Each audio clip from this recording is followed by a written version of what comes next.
Everyone. Sorry for the delay a little bit. We had some technical issues, but now we're here. Welcome, everyone. My name is Anna, and I'm the youth coordinator at the Global Landscapes Forum. I'm here with my colleague Irini, who's working with me in the youth team. On behalf of the Youth Landscapes Initiative and the Global Landscapes Forum, we are sending out a huge welcome to you all.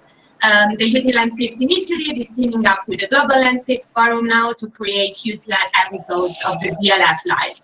Some of you might have seen already in previous episodes of GLF Lives, and now we've really teamed up with the GLF and the Youth Landscapes Initiative to really share with the world the wonderful projects, initiatives, and dreams that young people are having all around the world. If you want to keep in touch with us, you can also subscribe to the Youth Landscapes Initiative newsletter. Thank you, Anna, and thank you everyone for tuning in for this episode of GLF Live. Today we are exploring art and sustainability. And as we all know, art in all its forms is a fundamental expression of all humans and all cultures, and one of the strongest tools we have to communicate with each other and with nature. And today we are exploring the relationship between art and sustainability, and especially between filmmaking and sustainability.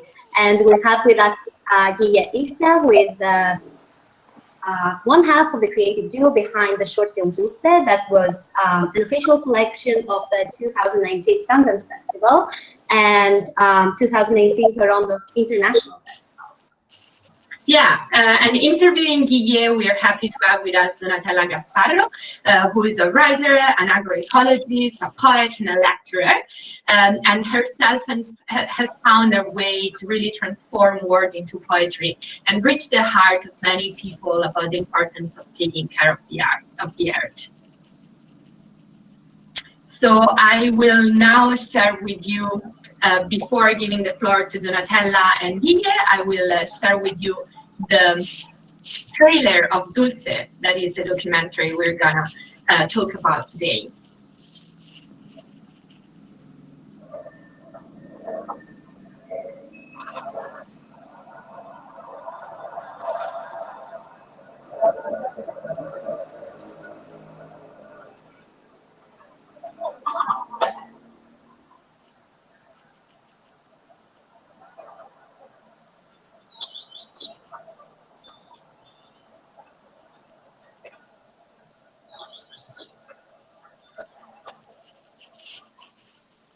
Perfect. And Donatella and Guille, the floor is all yours.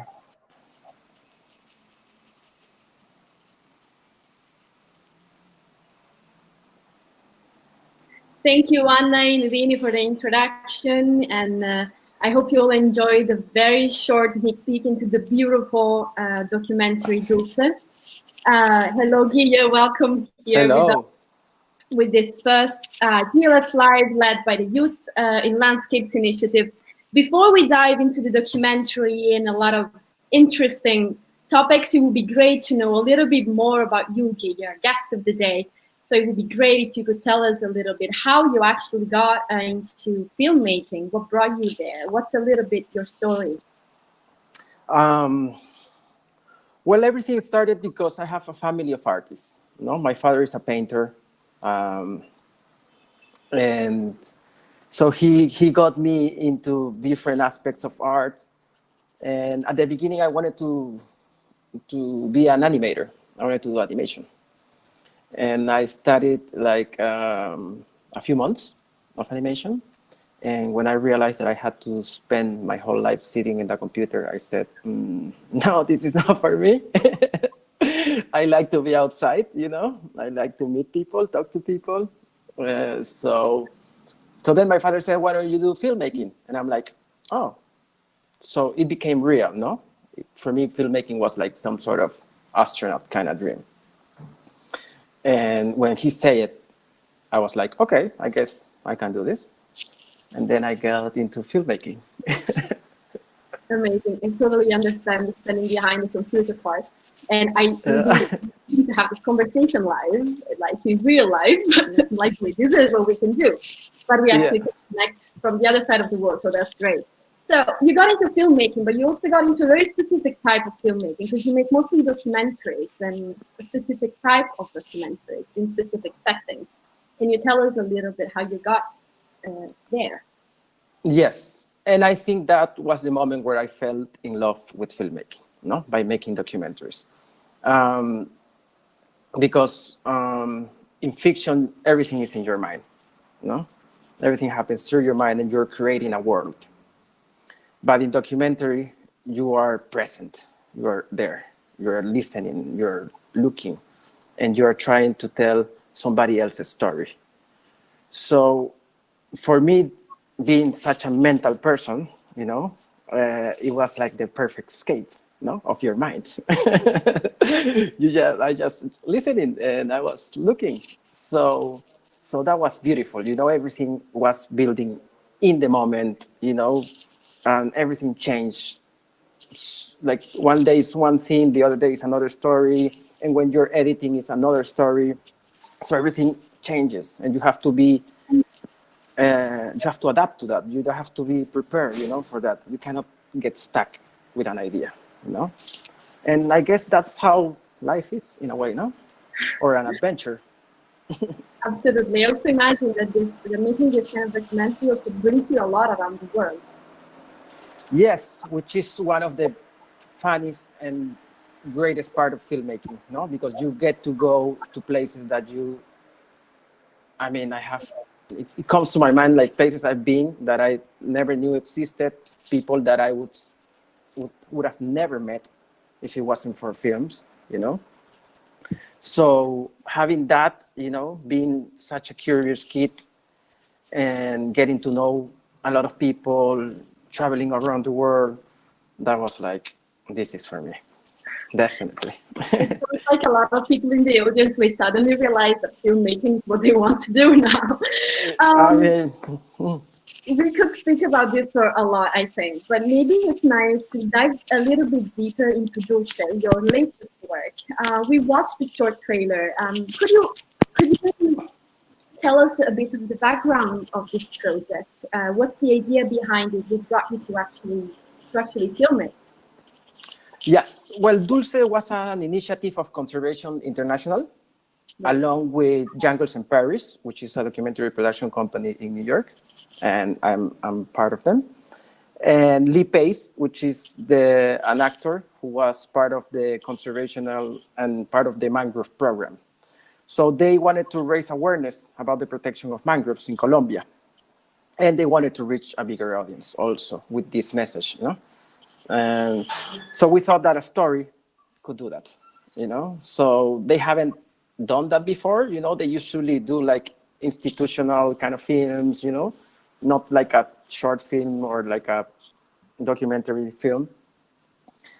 But they trusted a lot in us, They say, okay, go do whatever you want, as long as it's related to the mangroves and the woman harvesting shells.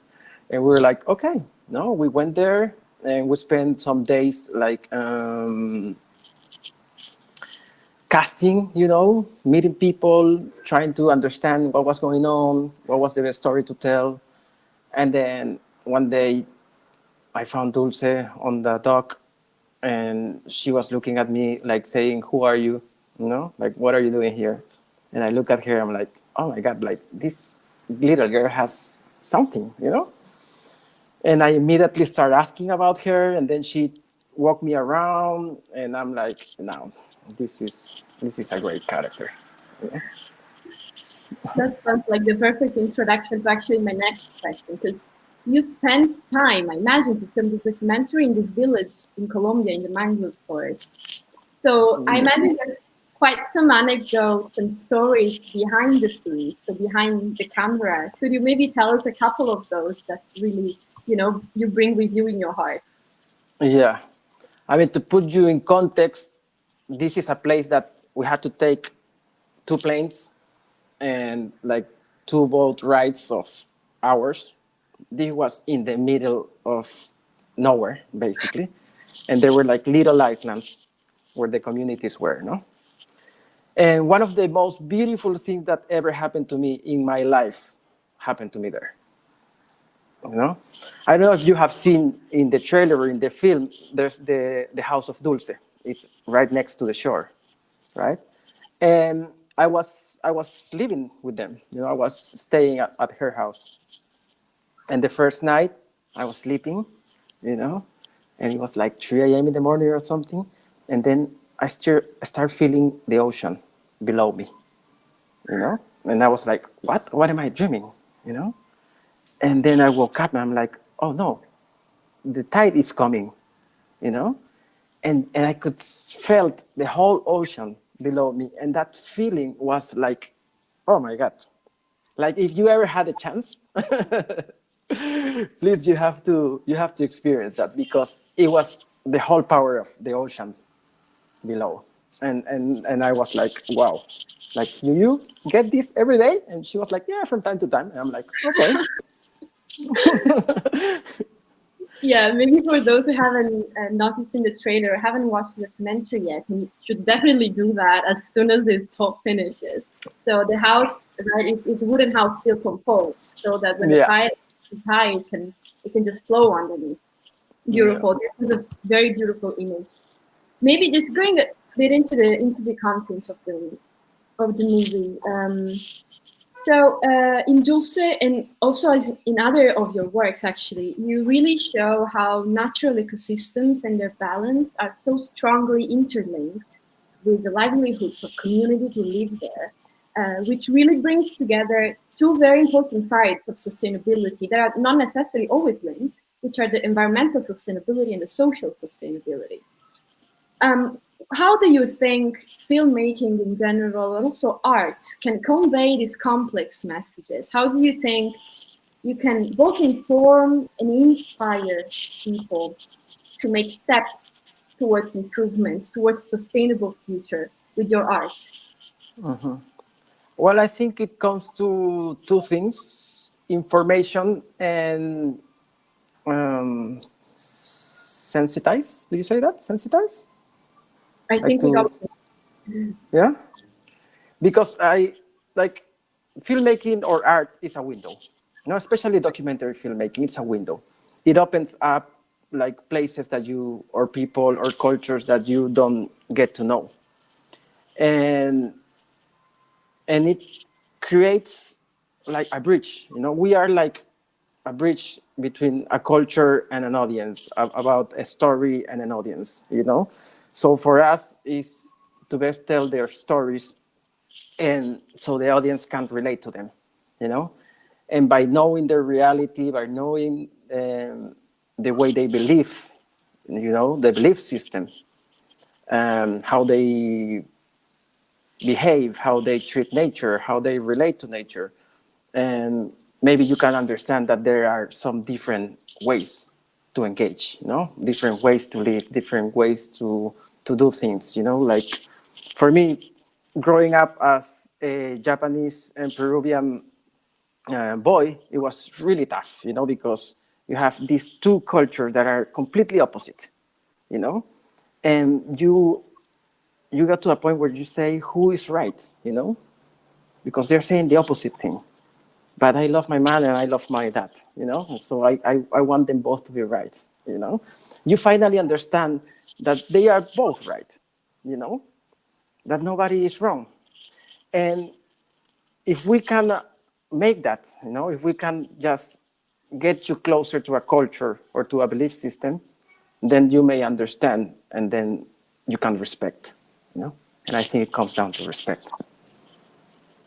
That's very beautiful. Thank you for sharing this thought. A little bit along those lines as well. So you film different documentaries in different contexts with different people about different parts of their lives. A question that I have for you is, what makes you think this needs to be filmed? This needs to be shown to other people. What is it that makes you decide this? I'm going to make a documentary about it. Yes, I mean, first is who do I want to spend time with? You know, this is my life. I have to really want to spend time with these people, because it's a lot of time, you know. So that's, I think, one of the first reasons.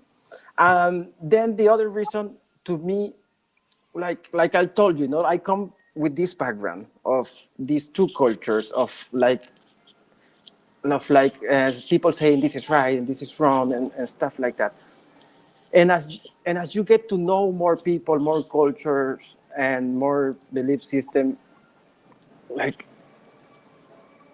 I guess like that's where I started like having peace. I don't know how to say this, having peace.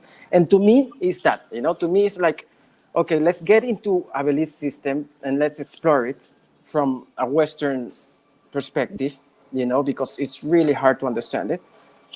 And let's see what's there. For example, I tell you one story. The first time I met a shaman in the Amazon, this he was like a 70-year-old man, never wore shoes, and he was like walking with me in the forest, and then he told me that he can communicate with plants, and I was like, wait, what? He was like, yeah, like talking, like you and me. And I'm like, but what are you saying? Like, how, like, can you communicate with plants? And then he looked at me, and this is the moment where I believe him. He looked at me with this face of like he couldn't understand that for me that was not possible. It's like if I'm telling you, hey, like, how do you cook eggs? Well, you put in a pan and that, and you're like, really? I'm like, you don't know that? And that face to me was like, okay, there's something here, right? Why is he saying that? And then we went into exploring that, and it was the most beautiful journey I ever had, because we can actually communicate with plants, believe it or not. I do believe it. Yes, I know we all here believe it. Now we have to introduce it to people who are hesitant. So that's also part of your job, I imagine, making people believe we can actually communicate with plants. Going a little bit more on the technical side, you said you have to spend a lot of time with people. So how does it practically work? How much time do you spend with a community when you shoot a 10-minute video, for instance? Actually, your documentaries are pretty short. Yeah. I imagine it takes a lot of time. No, yes. I mean, that depends on the story, the type of story, and how everything it's evolving. For Dulce, it was super fast, super easy. We shot with her in 3 days because everything unfolds in a magical way. Like whatever we asked for, the universe would provide. And I was like, okay, thank you. And there are more other films that you have to struggle a little bit, you have to push a little bit, but you have to also understand when enough is enough, when you don't have to push anymore, when it's like, okay, we don't have to do this, this is not for us, we don't have to tell this story, and you have to say, okay, this is not for me, and go. I totally understand. Do you have what are you working on now? What's the next step, next film? Do you have some projects you'd like to share with us? Yes, we are developing 2 projects. One, it's completely shot. We're going into the editing now. And it was a project that came up while everybody in lockdown or quarantine for some, And we felt the need that we needed to document this moment, from a human perspective. Not from statistics, not from numbers, but from a human perspective. And we realized that for most of the people and most of the stories, what COVID did in a way was open up curtains, Everybody could see their lives and question and say, is this what I want? Is this what I want to live? Is this what I want to do? And that was so powerful that everybody had that story. And we filmed 11 countries. We were 11 filmmakers. Everybody was telling one story. And it is super moving and super beautiful. And we're so happy that we made that decision. Taking all the risk and everything, but we had to do it, So when it's coming out, how do we find it? We're still on that process. Right. We're talking to people and all Okay, these kind of okay. things. All But right, I hopefully really soon. look forward Hopefully to by it. the end of the year. Amazing. Okay. And hopefully we won't be in lockdown again by the end of the year. Oh Anyways, yes, please no. you were saying also there's another project you're working on. Yes, and the other is about I guess the relationship of the cultures. I mean, we have always been people of energy. Energy is around us, and we have relate to it in different ways. You know, and like the story I told you, of the shaman in the Amazon. So this project basically explores how all the cultures in the world um, are saying the same things, but are getting there in different ways. It's like a scientist. Like I hear to scientists and I hear to shamans, and I say these guys are saying the same thing, but in different words. You know, and I find that really interesting, and I want to convey a place where we can put them all together, scientists and shamans, and they can share and they can talk and they can exchange ideas. you know so this is a project we really love, and we hope we can start soon. Amazing. I mean, it sounds like I'm saying it because of the circumstances, but I'm very much looking forward to this one as well. I'm a bit in the academic world, a little bit of an artist and a poet, so I also find myself all the time mixing this part. So I really Yeah. hope it happens soon. Before, I think we can have maybe a couple of questions from the audience. I'm gonna see what we have. Okay, so we have this question. Could you share with us in which ways the participants' vision about preserving ecosystems has changed? Would you say, as they watch the documentary, their self-perception in the landscapes has changed? Sorry, I didn't get it. I didn't. So there's two parts of the question. First one asks basically, in which ways the participants of the project in Dulce, their vision about preserving ecosystems changed. Maybe we stop at this one for now. Like us? I think they mean the community, actually. The community. Ooh, this is a long conversation. This is a long Give conversation. us a little bit of insights. But I guess they. It's really hard. It's a complex thing, because they want to protect the nature. They live there. They feel it. They are on a daily basis engaging and relating to nature. But at the same time, the situation they're in makes them harm it, destroy it in a way. I don't know if that's like sounds reasonable, but it's out of need that most of people do these kind of things. But they understand, and they are working towards a better future.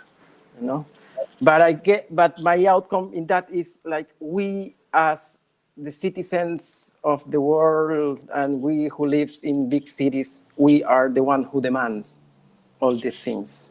So we have to be really conscious about what we want and where it comes from and all of that. Yeah. Because ultimately they are the ones who pay the price.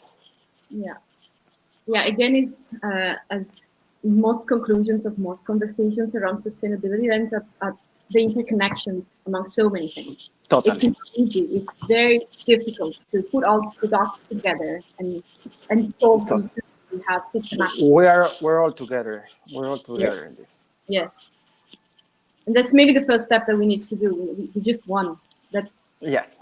this mental shift that we need to kind of get acquainted with. Let's see another question. So also the same question, continuation from before. Would you say that the community, after watching the documentary, changed their self-perception in their own landscape? Not that now you'll tell me. No, I mean, it's funny because they don't have much access to films, and especially like to see themselves, you know. So it was kind of an interesting moment when they watched the film and they recognized the screen, and they were like super embarrassed. But at the same time, by looking at yourself on a screen, you become more aware of what you're doing. You know, it's like right now you say, okay, Guille, now you're gonna look what Guille does. You know, and when I look what Guille does, then I'm like, okay, Guille, maybe you're doing some things that you shouldn't be doing.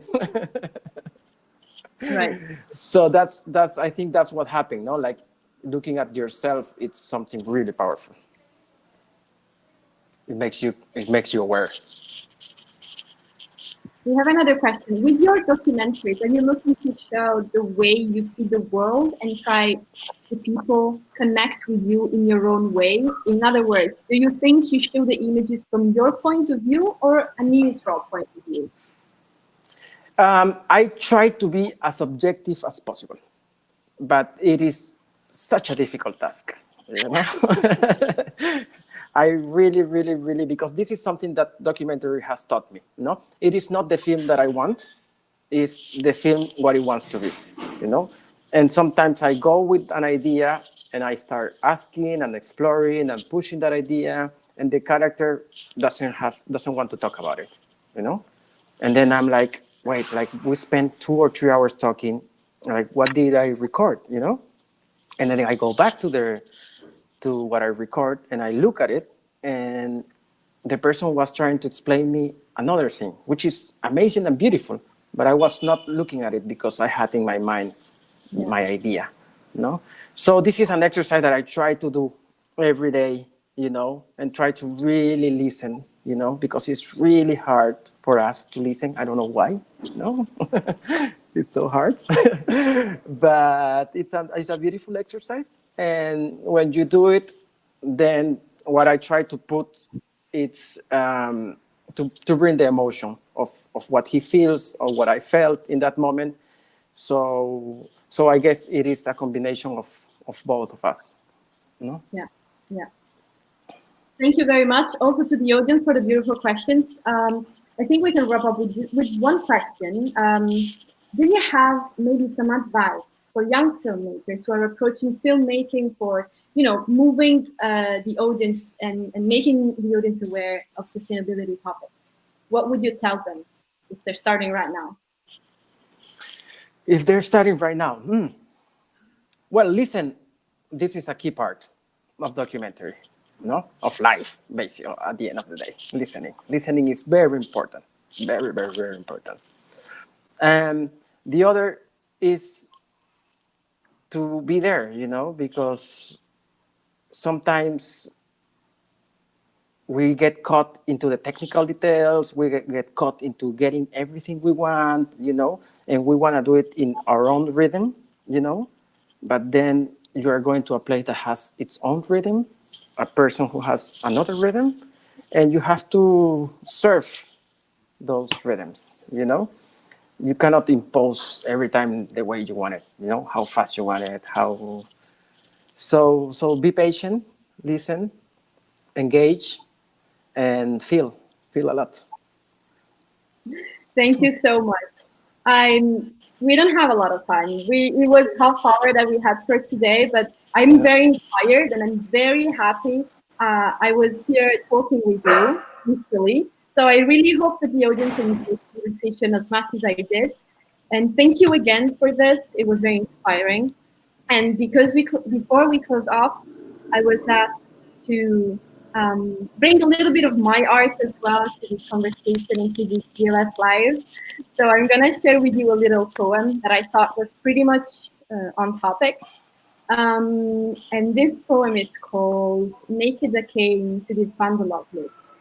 Before I close off with that, I want to thank you again, of course, Global Landscapes Forum, Irini and Anna for organizing and being the directors of the whole thing, the audience for their attention and their questions, and of course, Guille again for being with us today. It was a blast.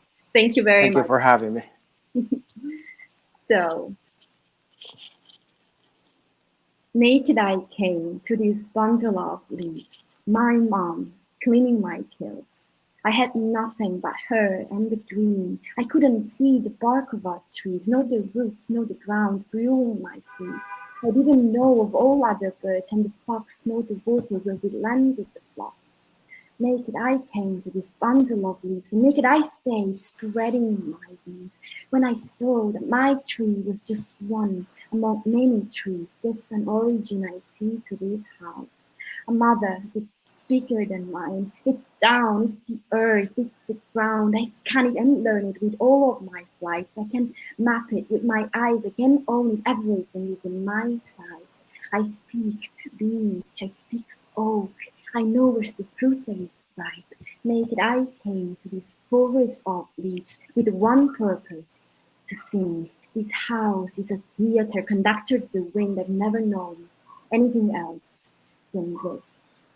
Nobody taught me this, its topic this. Nobody said I could lose it, my bundle of leaves. Nobody taught me maize, nobody taught me soy, nobody taught me gray, and nobody taught me noise. Nobody taught me my house could fall, my house could burn, my house could stop. My tree was huge and now it's small. My tree was small and now it's wall, wheel, wane, home. Nobody knows beach and nobody speaks oak. Nothing the earth brews. The mother is choked. Where did you all bring the fruits? Where did you all hide the streams? Conductor left. The audience is deaf. I've never known anything else than this. Thank you. Woo!